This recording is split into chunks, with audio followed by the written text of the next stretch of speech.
दोस्तों, अगर भारतीय जनता पार्टी के 70 वर्षों का राजनीतिक इतिहास पलट के देखेंगे ना, तो जो एक बात इस दल को बाकी सभी दलों से अलग खड़ा करती है वो ये कि यहाँ केंद्रीय नेतृत्व हमेशा दो लोगों के हाथ में होता है। बाकी के कितने राजनीतिक दल हैं आप उंगलियों पे गिन सकते हैं। हर दल का एक ही दस्तूर है, संगठन, और संगठन की कमान एक नेता के हाथ में। ये इकलौता संगठन है जहां केंद्रीय नेतृत्व की कमान हमेशा दो लोगों के पास होती है। ये जोड़ियों में चलने वाला संगठन है।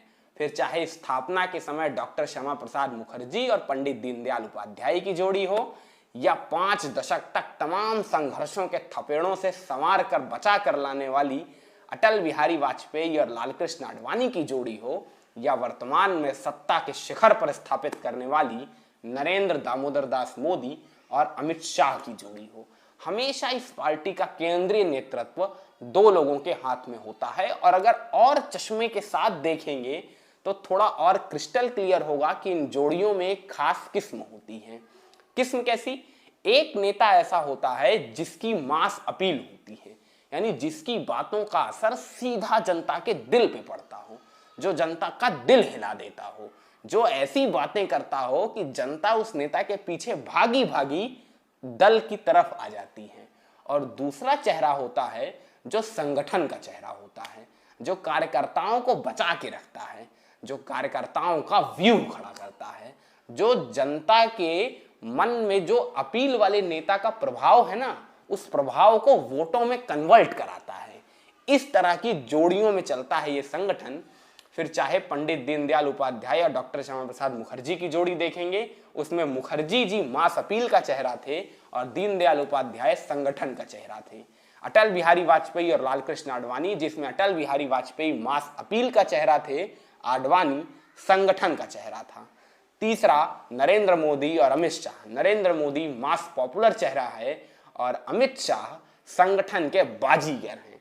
अब भूत की बातें तो बहुत हो गई। अरे भूत माने भूत प्रेत वाला भूत मत समझ लीजिएगा जनाब।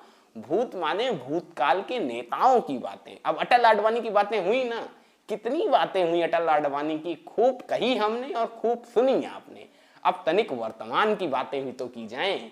तो नरेंद्र मोदी और अमित शाह की जोड़ी, नरेंद्र मोदी पर तो हमने एक वीडियो बनाया, आप सबने बहुत प्यार दिया, जिसमें हमने आपको नरेंद्र मोदी की 20 साल तक चलने वाली वो सबसे बड़ी दुश्मनी की कहानी सुनाई है। जी हाँ, नरेंद्र मोदी का वो रूप देख के आपके रोंगटे खड़े हो जाएंगे। जब मोदी का मकड़जाल कसता है ना, तो कैसे सामने वाले का सियासी कैरियर तबाह हो जाता है। अगर जानना है तो वीडियो का लिंक डिस्क्रिप्शन बॉक्स में है, क्लिक करके आप वो वीडियो देख सकते हैं। अब बारी थी अमित शाह की। अमित शाह के बारे में आपको ऐसा क्या बताऊं जो आपने पहले कभी नहीं सुना है, क्योंकि अमित शाह के बारे में बातें लाइव होती रहती हैं। हर रोज अमित शाह चर्चा में आते हैं।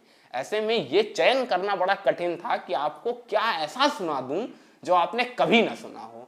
तो लीजिए, आज के वीडियो में हाजिर है अमित शाह के वो 4 चुनावी किस्से जो आपको अमित शाह का मायाजाल समझाएंगे, अमित शाह का वो दिमाग समझाएंगे जिस दिमाग का तोड़ वर्तमान में भारतीय राजनीति के पास है नहीं। ये शाह का वो मायाजाल है जो उत्तर प्रदेश में 10 लोकसभा सीटें जीतने वाली भारतीय जनता पार्टी को 71 का आंकड़ा पहुंचवा देता है। ये अमित शाह का वो मकड़जाल है जिसमें वो 20 प्रदेशों की सत्ता भारतीय जनता पार्टी के कदमों में लाके डाल देते हैं। इस देश में पार्टियों के अध्यक्ष न जाने कितने आए और कितने गए, चाहे वो इंडिया इज इंदिरा और इंदिरा इज इंडिया कहने वाले DK बरुआ हों, या भारतीय जनता पार्टी के ही राजनाथ सिंह। कितने आए और कितने गए, लेकिन याद रखिएगा आने वाले समय में भारतीय राजनीति में राजनीति के नए तरीकों के प्रवर्तक के तौर पे अमित शाह का नाम लिया जाएगा। इतनी कॉम्पिटिटिव बना दी है अमित शाह ने राजनीति कि यहाँ पार्ट टाइम अब चलता नहीं है। खैर, बिना समय बर्बाद करते हुए सीधा आपको किस्सों पे लिए चलता हूं ताकि आपका समय बचा रहे। जानता हूं उद्विग्नता होती है। अमित शाह का पहला किस्सा, जब अमित शाह ने अपने विरोधियों के पोस्टर खुद चस्पा किए। अब आप कहेंगे भला ये कौन सी बात हुई, अपने विरोधियों के पोस्टर खुद ही लगा दिए, इसमें तो हार ही हार है। जनाब, सामान्य लोगों के दिमाग में इसमें हार ही हार है, पर शाह का दिमाग इसमें जीत ही जीत ढूंढता है। अमित शाह का दिमाग इसमें सिर्फ जीत ढूंढता है। कैसे? ये साल 2012 की घटना है जब अमित शाह सरखेज विधानसभा सीट से चुनाव मैदान में थे। सरखेज 1998 से शाह का गढ़ रहा था। ये सरखेज अब नाम बदल के नारनपुरा विधानसभा सीट में तब्दील कर दिया गया था, लेकिन पूरी गुजरात की सियासत में शाह सरखेज के डॉन के नाम से जाने जाते थे। सरखेज का सरदार कहा जाता था शाह को। तो सरखेज विधानसभा सीट से अमित शाह प्रत्याशी थे और प्रचार कार्य के दौरान अमित शाह एक रोड शो के लिए सरखेज आए हुए थे। रोड शो किया, पूरा शहर घूमा और इसके बाद कमेटी के नेताओं के साथ मीटिंग होने लगी। मीटिंग में अमित शाह ने कहा, मेरे विरोधी के तो कोई पोस्टर ही नहीं दिखे, मेरे विरोध के नेता के ना कोई पोस्टर दिखे ना पंपलेट दिखे। सारे नेता सोचे वाह वाह, शाह जी खुश हो गए। सब कहने लगे अरे बहुत बढ़िया है अमित शाह जी, जब आपके विरोध के पोस्टर नहीं चस्पा कर पाए वो लोग, तो आपके विरोध में खड़े क्या होंगे। एक तरफा जीत गए आप मुकाबला, आपको कोई हरा ही नहीं सकता, ये मुकाबला तो आपका एक तरफा हो गया। शाह ने कहा हंसिए मत, बैठिए, कुछ कहने वाला हूं, उसे ध्यान से सुनिए। नेता महोदय बैठ गए। शाह ने कहा कल 10 से 20 मेरे विरोधी के पोस्टर शहर में चस्पा हो जाने चाहिए। सब एक दूसरे का मुंह ताक रहे थे, ऐसा क्यों कह रहे हैं अमित शाह जी, विरोधी का पोस्टर क्यों, और हम क्यों लगाएं विरोधी का पोस्टर।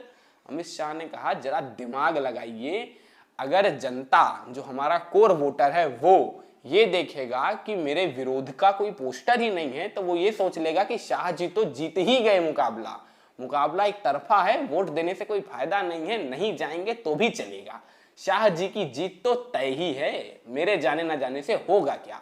और ऐसे में अगर कार्यकर्ता वोट दिलवाने नहीं पहुंचा और व्यक्ति वोट देने नहीं पहुंचा तो ये मामला अंत में आते आते पेचीदा जरूर होगा। इसीलिए मेरे विरोध के पोस्टर लगवाओ ताकि हमारा कोर वोटर आराम से ना बैठे, सतर्क रहे, सजग रहे। ये शाह का दिमाग है। यहां तक पहुंच है आपकी कि अपने विरोधी नेता के पोस्टर ना देखकर भी वो नेता परेशान हो जाता है, इसलिए क्योंकि वो कितना दूर की सोच रहा है। शाह जैसी सोच होगी तो चुनाव में जीत तो मुमकिन होगी। अब चलते हैं शाह के दूसरे किस्से पे। अमित शाह का दूसरा किस्सा जरा पुराना है। जब शाह विद्यार्थी थे, जब शाह पढ़ाई किया करते थे, आपको पता है ना, अमित शाह स्टॉक ब्रोकर थे पहले पेशे के हिसाब से। तो सीयू शाह कॉमर्स कॉलेज में दाखिला लिया था। अब कॉमर्स कॉलेज में वाणिज्य पढ़ने में किसे मजा आता है, शाह की तो रग रग में राजनीति बह रही थी। तो सीयू शाह कॉलेज में भी पॉलिटिक्स में उतर गए, स्टूडेंट ऑर्गेनाइजेशन के चुनाव लड़ गए और वहां पर एनएसयूआई के नेता की पहुंच बड़ी जबरदस्त थी, पॉपुलैरिटी बड़ी जबरदस्त थी, उनके खिलाफ कोई खड़ा ही नहीं होता था। पहली बार एबीवीपी के परचम तले अमित शाह ने पर्चा भरा था। वो महोदय बड़े कॉन्फिडेंस में थे कि अरे जनाब ये नया नया लड़का क्या मुझे हराएगा। अमित शाह की चुनावी गणित का तब तक अंदाजा नहीं रहा होगा ना। अच्छा, उस लड़के की सबसे बड़ी पॉपुलैरिटी और सबसे बड़ी स्टंट जानते हैं क्या थी? उसकी लड़कियों में पॉपुलैरिटी, बड़ा पॉपुलर था, माने एक तरफा मुकाबला होता था। कॉलेज की जितनी गर्ल्स होती थी सब की सब केवल उसी आदमी के नाम पे ठप्पा मार आती थी, जिसकी वजह से उसकी एक तरफा जीत हो जाती थी। और अमित शाह इस बात को ताड़ गए, कोई और भांपा नहीं भांपा, शाह तो भांप ही गए। तकरीबन वोटिंग के 12 घंटे पहले तक मुकाबला बिल्कुल एक तरफा लग रहा था कि भाई 50% गर्ल्स स्टूडेंट हैं, वो सब की सब वोट दे देंगी उन्हें, मामला एक तरफा, वो तो जीत ही गया और शाह की हार तय। लेकिन उस एक शाम कुछ ऐसा हुआ जो सिर्फ शाह ही कर सकते हैं और जिसका असर शाह को चुनाव जितवा गया। ये शाह के जीवन का शायद पहला चुनाव होगा और शाह की क्रिएटिविटी आपका दिल ना जीत ले तो कहिएगा। शाह और उनके समर्थकों ने कॉलेज की सभी गर्ल्स स्टूडेंट के घरों पे एक लेटर भिजवाया, पोस्ट किया, खुद ही से लिख के। क्या था उस लेटर में?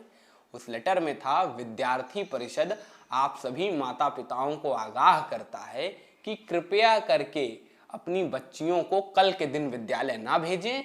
2 गुटों के बीच में मुठभेड़ होने की पूरी आशंका है, विद्यालय में हिंसा हो सकती है, अगर हिंसा हुई तो बच्चियों को खतरा हो सकता है, इसीलिए बच्चियों की सुरक्षा को ध्यान में रखते हुए हम अपनी जिम्मेदारी समझते हुए आपसे कहना चाह रहे हैं कि कल के दिन आप बच्चियों को विद्यालय बिल्कुल ना भेजिएगा। अद्भुत था ये ट्रिक और गजब की काम की। अगले दिन बच्चियों के आने का मत प्रतिशत गिर के 50 से 25 हो गया और इसके बाद जब शाम को नतीजे आए तो शाह बाजी मार चुके थे और एनएसयूआई वाले नेता महोदय के नीचे से जमीन खिसक चुकी थी। ये अमित शाह के जीवन का शायद पहला चुनाव था। क्रिएटिविटी कैसी लगी कमेंट सेक्शन में कमेंट लिख के जरूर बताइएगा, इंतजार रहेगा। तीसरा किस्सा सुनिए, ये भी कम दिलचस्प नहीं है। चुनाव जीतने के क्या क्या नुस्खे हो सकते हैं, क्या क्या गुर हो सकते हैं, ये भी आपको अमित शाह के ये 4 किस्से समझा ही देंगे। एक नेता है गुजरात के, शंकर सिंह वाघेला, बड़े वाले तुर्क जनाब, बड़े वाले तोप। शंकर सिंह वाघेला, केशु भाई पटेल और नरेंद्र दामोदर दास मोदी, ये वो तिकड़ी थी जिसने साथ में सियासत का ककहरा सीखा था। लेकिन एक दौर ये भी आ गया जब केशु भाई वर्सेस नरेंद्र मोदी और वर्सेस शंकर सिंह वाघेला हो गया था। खैर वो सियासत के अनसुने किस्से हैं, कभी एक एक पे डिटेल बात बताऊंगा तो मजा आएगा। अभी सीधा इसी किस्से पे चलते हैं।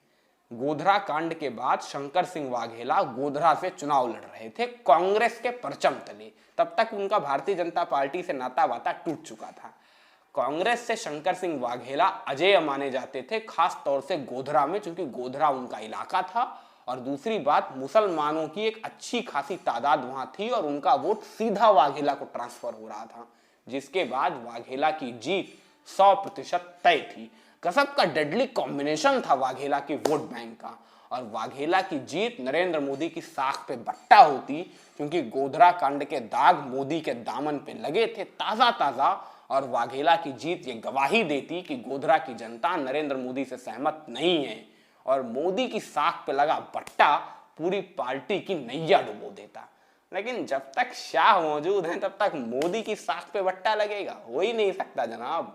शाह ने एक और करिश्मा किया, अपने पटारे से एक और आइडिया निकाला। जानते हैं क्या? शाह ने अपनी तरफ से एक मुसलमान उम्मीदवार चुनाव में स्पॉन्सर कर दिया। स्पॉन्सर माने एक सामान्य से मुसलमान आदमी को अपने पास बुलाया और उससे कहा कि तुम चुनाव में उतर जाओ, बाकी सब मुझ पे छोड़ दो और हम तुम्हें ये प्रॉफिट भी देंगे, जीतो या हारो उससे कोई मतलब नहीं है। दरअसल शाह को भी पता था ना ये जीतने वाला है और उसे भी पता था कि ना मैं जीतने वाला हूँ। फिर आप कहेंगे ये सारा खेला क्या है? ये सारा खेला शाह के दिमाग ने खेला था। शाह जानते थे ये मुसलमान प्रत्याशी है तो मुसलमान वोट इसके खाते में आएंगे जरूर, और अगर इसके खाते में एक भी मुसलमान वोट आया तो वो वही वोट होगा जो वाघेला को मिलने वाला था। यानी एक तरीके से शाह ने वाघेला का वोट कटुआ चुनाव में खड़ा कर दिया था और हुआ वही जो शाह चाहते थे। जब चुनाव के नतीजे आए तो वो मुसलमान प्रत्याशी वाघेला के 20 से 25 हजार वोट काट चुका था, माने उसे 20 से 25 हजार वोट मिल चुके थे और वाघेला अपने सबसे अजेय दुर्ग गोधरा में, जहां से उनका हारना असंभव माना जाता था, वहां से 3000 वोटों से चुनाव हार गए। ये शाह का करिश्मा था, ये शाह की चुनावी विद्या है, जहां छोटी से छोटी ट्रिक इस्तेमाल करके बड़े से बड़े चुनाव जीत लिए जाते हैं। अब कितनी छोटी ट्रिक, शाह कितने नीचे जा सकते हैं, अगर आपको ये जानना है तो चौथा किस्सा सुनिए। एकदम चिंदी ट्रिक लगाई थी शाह ने। चिंदी ट्रिक जानते हैं क्या? अर्जुन मोरवाड़िया नाम के एक कांग्रेस के दिग्गज नेता हैं काठियावाड़ इलाके के। काठियावाड़ माने वही इलाका जहां से बापू आते थे और जहां बापू का जन्म हुआ था वही पोरबंदर था अर्जुन मोरवाड़िया का सबसे बड़ा गढ़।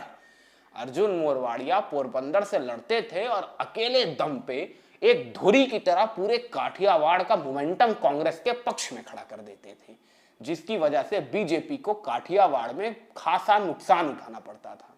तो शाह ने सोचा कि अर्जुन मोरवाड़िया को चुनाव हराया जाए। अगर मोरवाड़िया हार गए तो पूरे काठियावाड़ में बीजेपी का झंडा लहर जाएगा।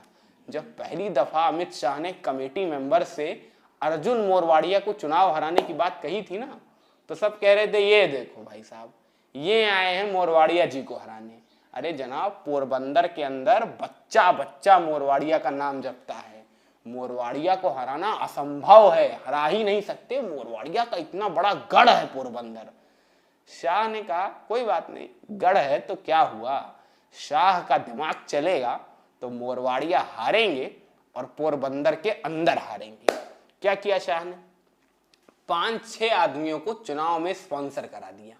5-6 आदमियों को। अब आप कहेंगे इसमें क्या खास है? खास है जनाब, इन 5-6 आदमियों के सरनेम मोरवाड़िया ही थे। दरअसल शाह को पता था एक अच्छी खासी जनसंख्या अशिक्षित है पोरबंदर की, आदिवासी इलाकों से आती है, जो सिर्फ मोरवाड़िया का नाम देख के ठप्पा लगा देती है। शाह ने इसी बात का फायदा उठाया और 5-6 आम मोरवाड़िया लोगों को चुनाव में उतरवा दिया, जिससे वोट डिस्ट्रीब्यूट हो गया, बट गया। जो 50,000 वोट सीधा अर्जुन मोरवाड़िया के खाते में आने वाले थे, वो 50,000 वोट अब 10,000 वोट करके बट गए और नतीजा अर्जुन मोरवाड़िया पोरबंदर के अंदर शिकस्त खा गए। यह शाह का दिमाग है, जिसका पार पाना सबके बस की बात है नहीं। तो अमित शाह के ये 4 चुनावी किस्से आपको कैसे लगे? यकीन मानेंगे तो हर चुनावी किस्सा आपको चुनाव जीतने की एक नई ट्रिक सिखाएगा। वीडियो कैसा लगा कमेंट सेक्शन में कमेंट करके जरूर बताइएगा। वीडियो को लाइक करना मत भूलिए, शेयर करना मत भूलिए, चैनल को सब्सक्राइब करना तो बिल्कुल मत भूलिएगा पॉलिटिक्स, जिससे ऐसे इंटरेस्टिंग पॉलिटिकल एनेक्डोट्स लगातार आप तक पहुंचते रहें।